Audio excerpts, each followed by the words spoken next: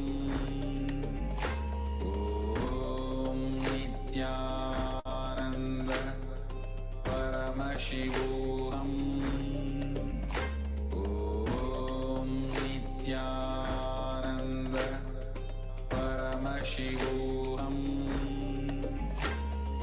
Om Nithyananda.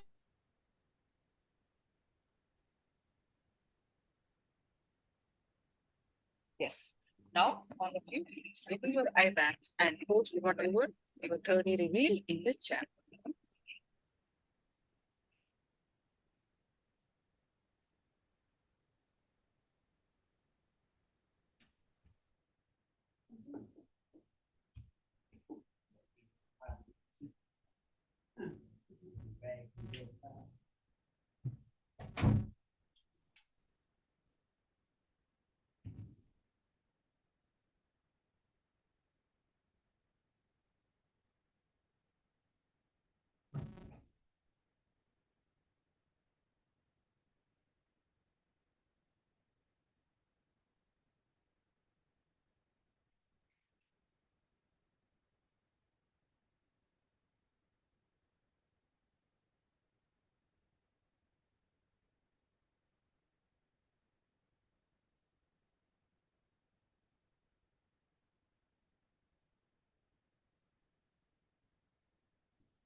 Rest of all of you also please post your whatever your 30 reveal, few more seconds.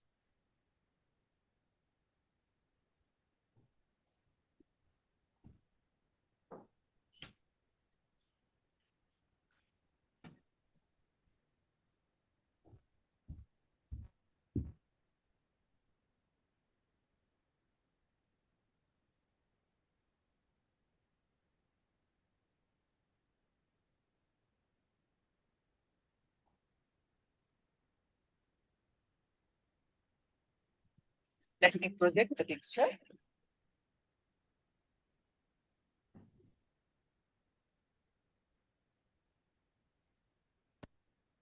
This is what I projected. So let me read out your comments.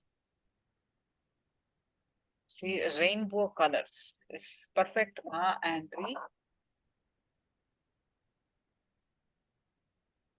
beauty. A land with the greenery, flowery things seen, surrounded with the greenery, hills, and calm lake river.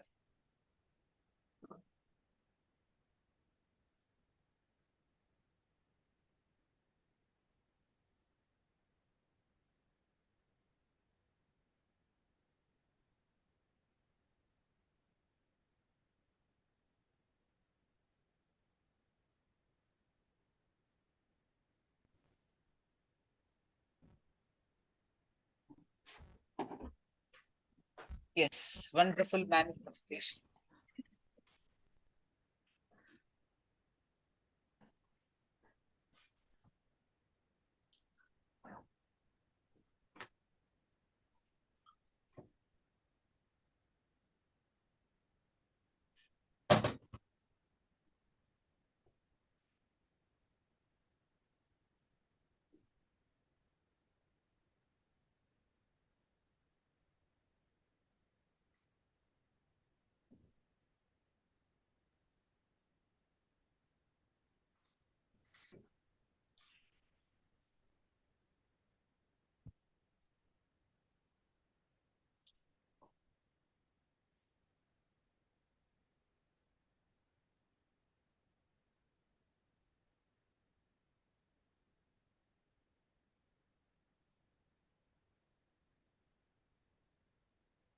Now we'll be entering into one meditation.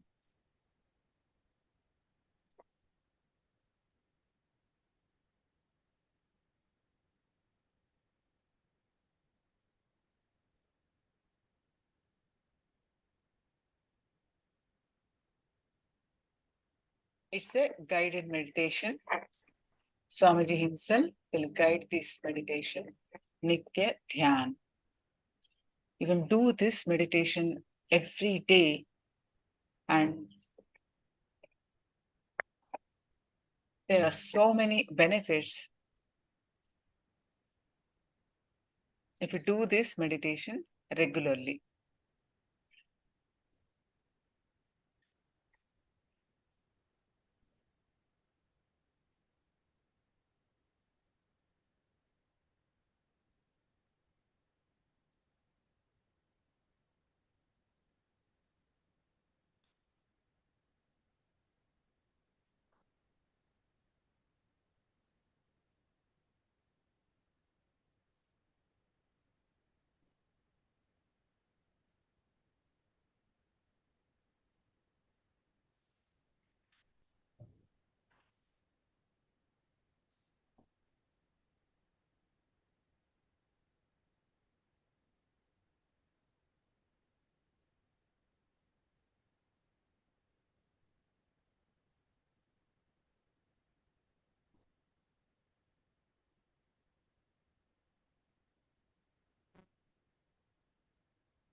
In the meantime, you can post your questions on what are all we discussed today.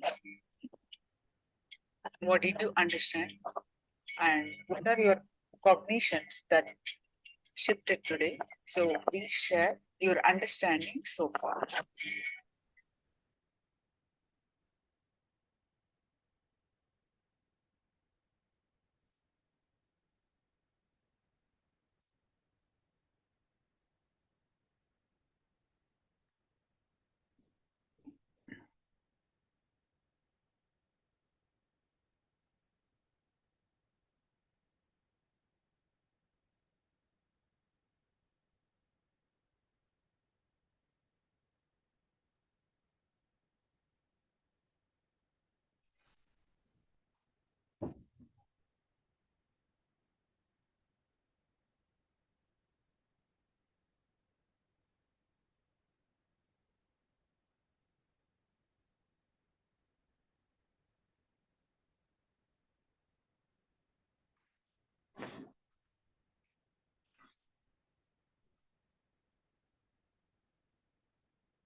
So earlier there was a question. I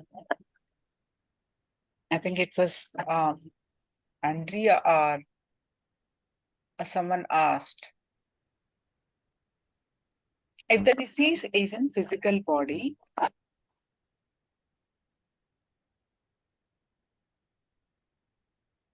how chakra cleansing helps?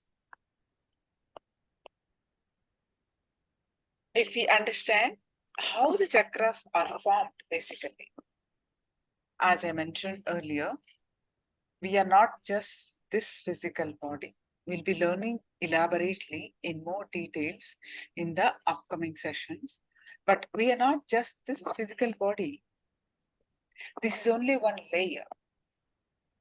See, when I'm, whatever you're seeing me is my physical body. And I'm living, I'm alive. So breathing is there. I'm taking the prana inside through this inhalation and exhalation. The pranic body. We do have the next layer, pranic body. Then I have these thoughts, infinite thoughts, the thought currents. In Sanskrit, that is mind layer, manomaya kosha.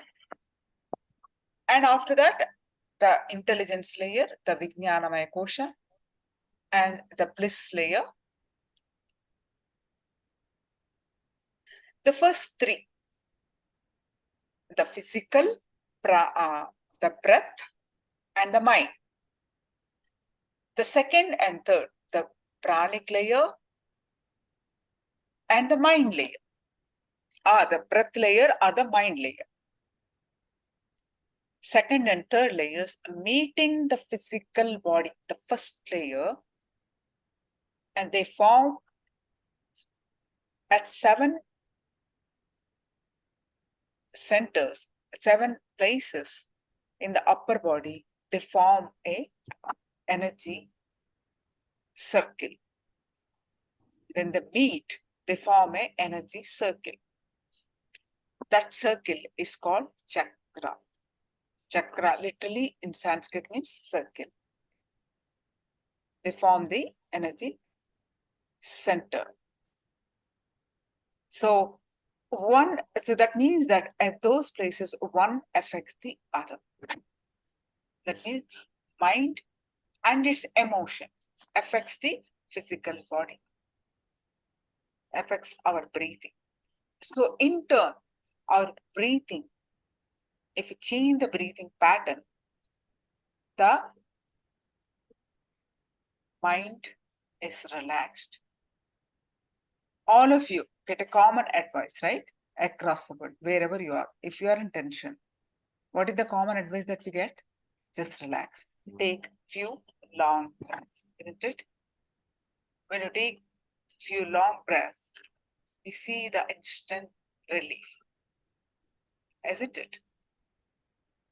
So our body gets relaxed if we take few long breaths, and mind also relaxed. So they are interconnected. All the disease which manifests in the physical body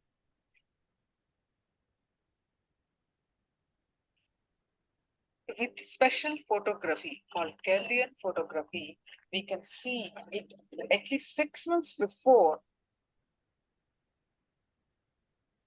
and notice that what is going to manifest in our physical body through the condition of the chakras and through the Kellyan photography. We can figure out the physical manifestation of disease in the body.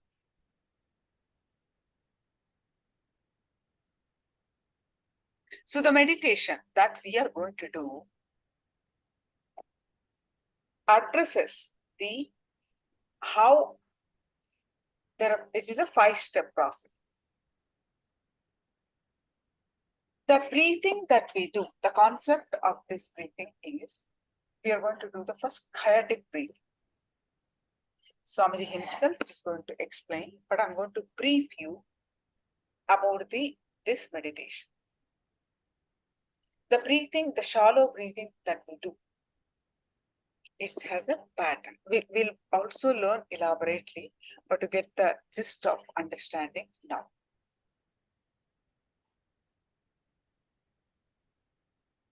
To break that breathing is same pattern, which is very shallow. And it has got some associated patterns. To break that, we do the non-rhythmic breathing, means chaotic breathing. There is no rhythm. You can take long, you can take short, you can abruptly change chaotically. The breathing chaotically. That's the first step. We'll be doing this for 7 minutes.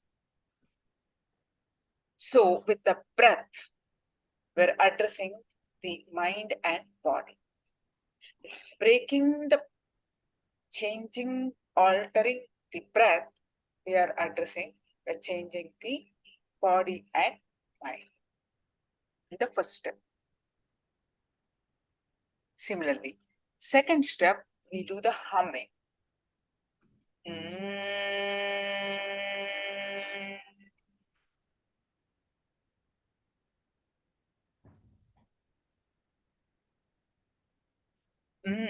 Sound from the navel, as long as possible, as lengthy as possible, as loud as possible.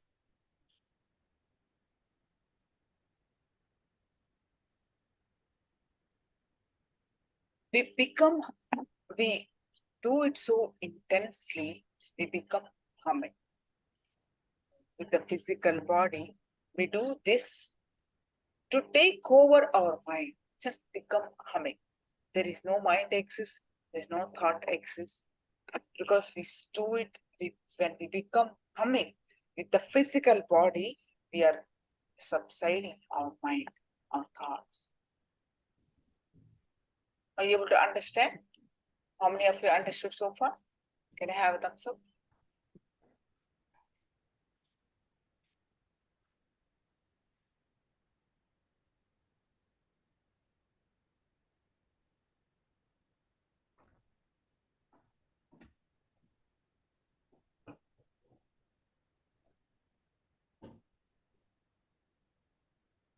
Yes.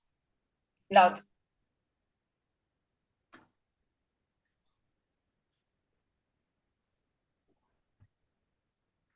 yes, you become humming. You How are you feeling? So. Down again a bit? Not a bit. Yeah.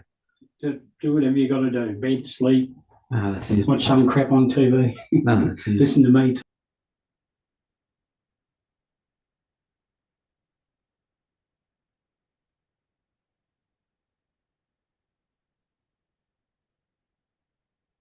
And the fourth step that third step that we are going to do is all the 7 chakras that we have,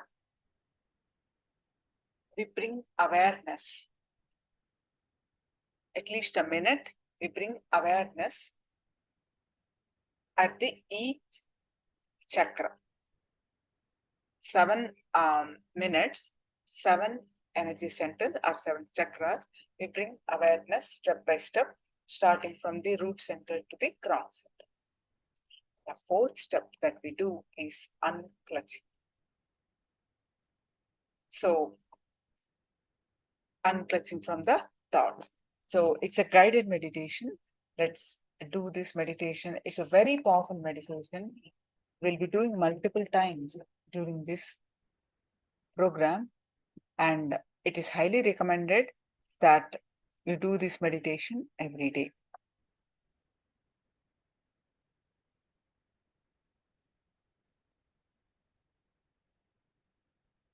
The meditation process, life bliss meditation.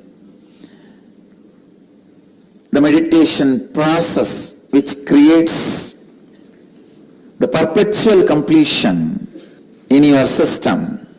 I give you a few minutes, please settle down. and adjust yourself, make yourself comfortable. Then I lead you step by step.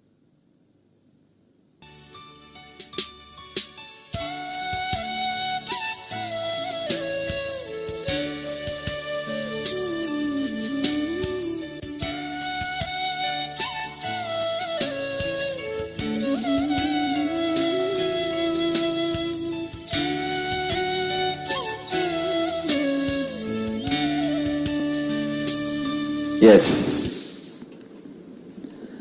The first step, please understand, first step of the process is chaotic breathing, means awakening and arising the prana, life energy level in your body to its peak possibility. It is the most dynamic aspect. You can put your hands on the hip and start breathing as deep as possible and as powerfully as possible. It's like a hyperventilating you. That's all, nothing else. Hyperventilating. I can show you.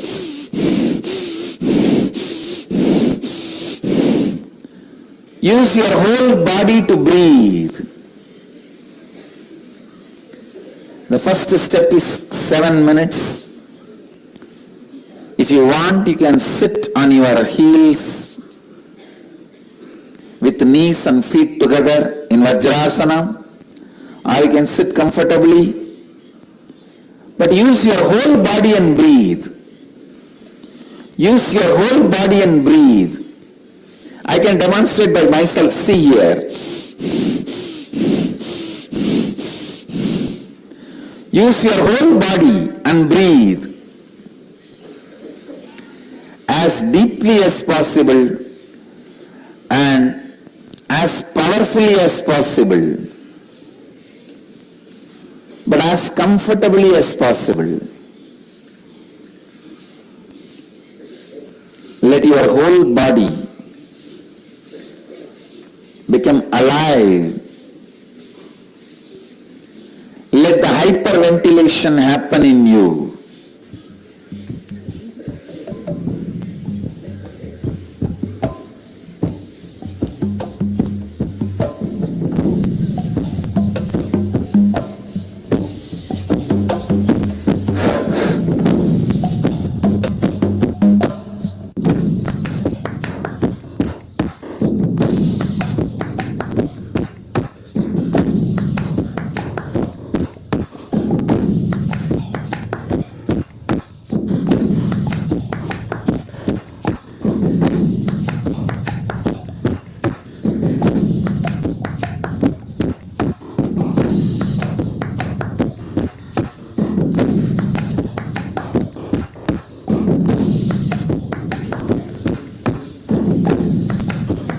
Please be sincere as much as you can. Do it as long as you are comfortable.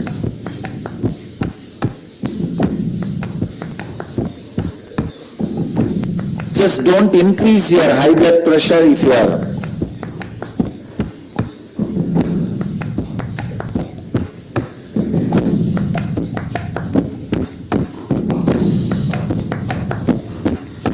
high blood pressure, do it mildly, comfortably. Others do it sincerely, authentically.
Move to the next step.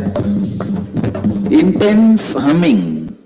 Sit in the same way, either sitting on your knees or sit comfortably, but hum as intensely as possible. Let your whole awareness be with the humming sound. It's almost like if you put your mouth into empty vessel and create a vibration, how it will be same way. Hum as intensely as possible. Let your whole body vibrate with that humming sound.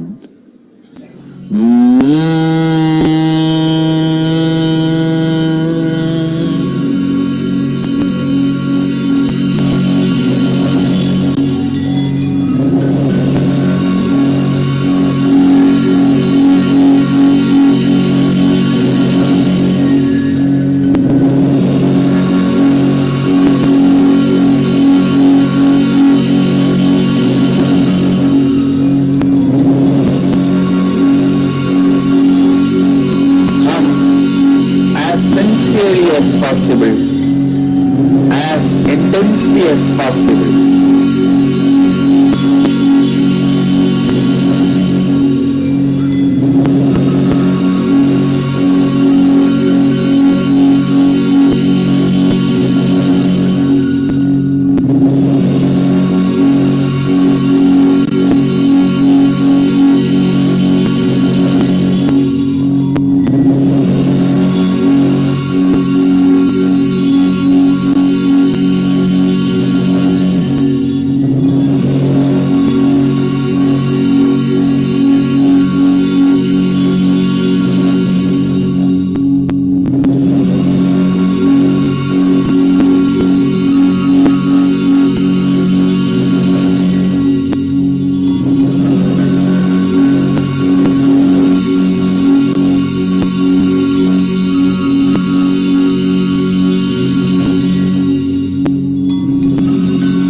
As deeply as possible.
Bring your awareness to the 7 energy centers in your body.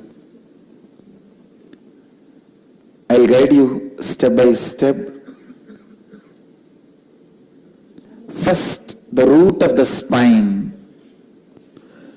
Visualize yourself a powerful, bright sun in your root center, the root of the spine.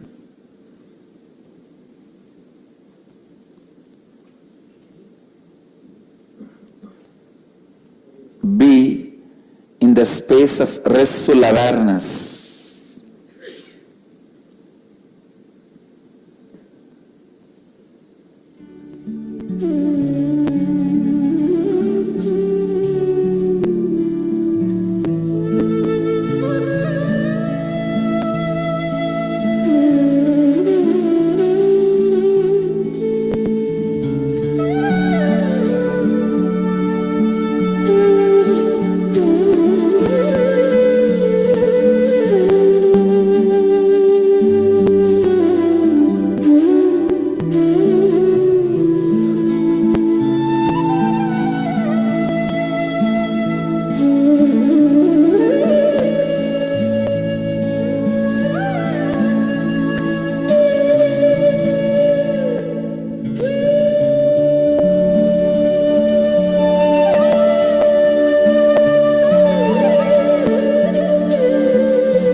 Awareness to the spleen center, the spleen area. Visualize yourself as a powerful light, the spleen area.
Bring yourself to the navel center. See yourself in your navel center as a powerful light.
your awareness to the heart center.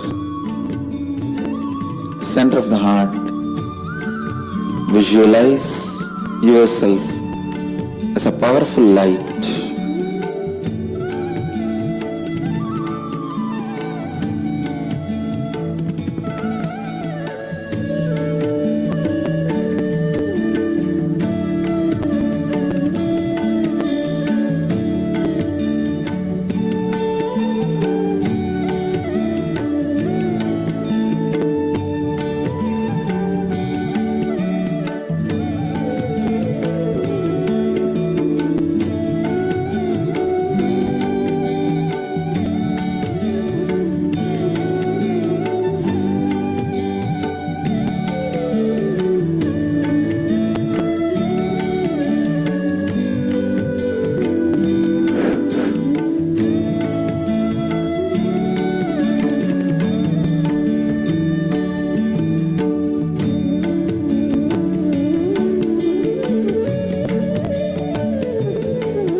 Now, bring your awareness to the throat center, Vishuddhi chakra.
Now, bring your awareness to the third eye, between both the eyes, Ajna chakra. See yourself as a powerful light on the third eye.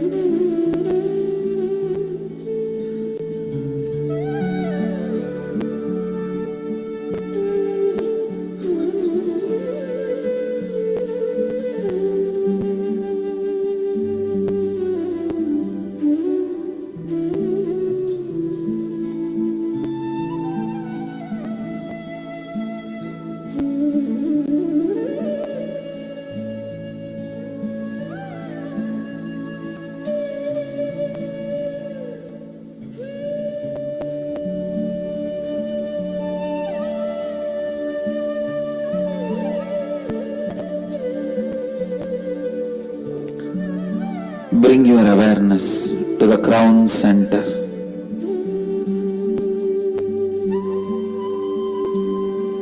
The top of your head, Sahasrara chakra. See yourself as a light on the crown center. With my integrity and authenticity, I bless you all. Let you all experience Kundalini awakening. Namah Shivaya.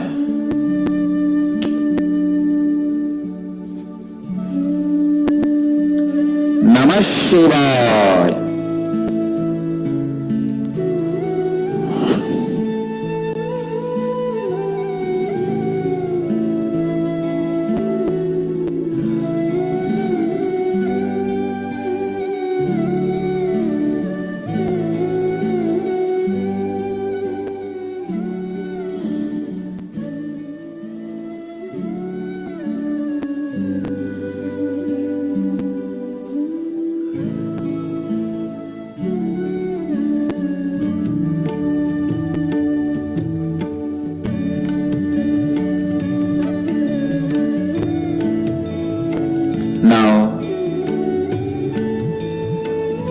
just relax. Sit in the space of unclutched.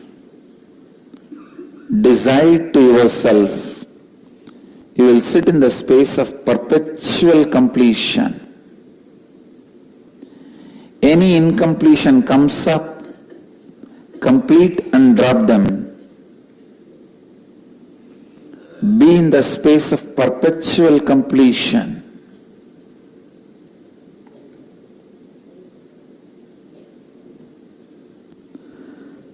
Any doubt, fear, powerlessness comes up in you.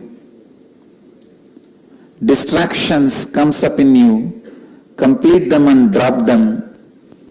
Be in the space of perpetual completion, unclutched.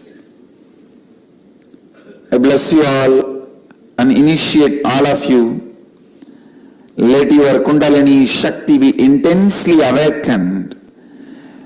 Let your brain mirror the neuron activities of an incarnation, the peak possibility.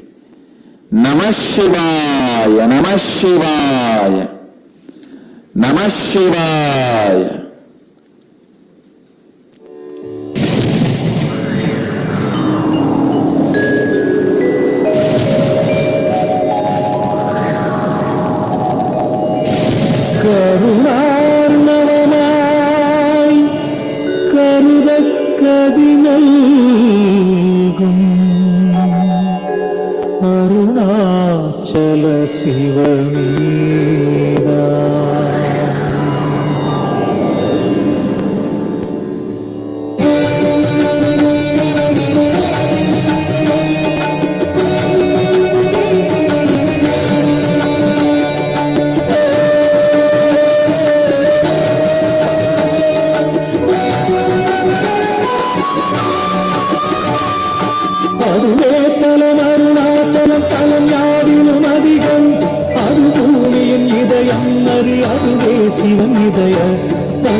யோசனை மூன்றாம் நித்தலாசற்கு வாசருதி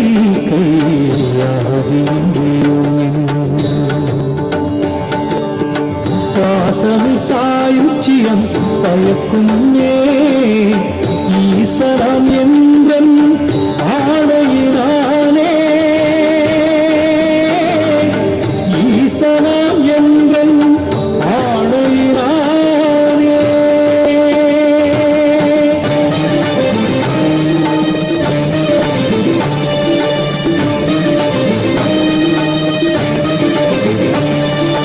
என்றுமே அலமோரன்பர்க்கு இருப்பிடமித்திருந்தான் ஒன்று மாத்திர பின்னாலும் உண்மை வந்தோல் கொண்டேன் ஒன்றுராத மொழியும் தீயோர் உடன் ஒரு கடத்தின் தங்கியே குன்றுவருடைய ஈசன் கோபமெந்த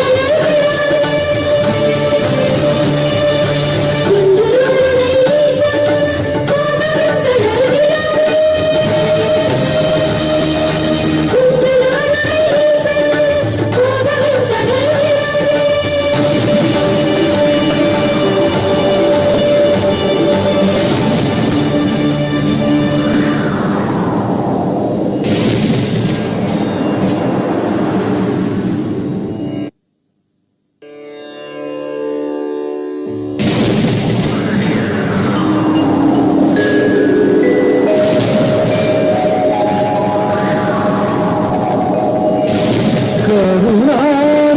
கருணார்ணவமாய் கருதக் கதிநல்கும்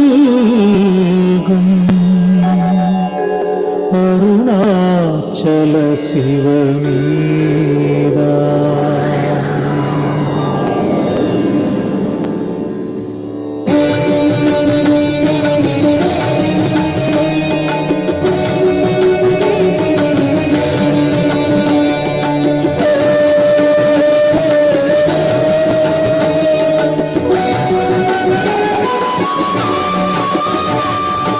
அதுவே தலம் அருணாச்சலம் தலம் யாவிலும் அதிகம் அது பூமியின் இதயம் அறி அதுவே சிவன் இதய பதியாமொரு மறுமத்தலம் பதியாமவன் அதிலே பதிவானொளி மலை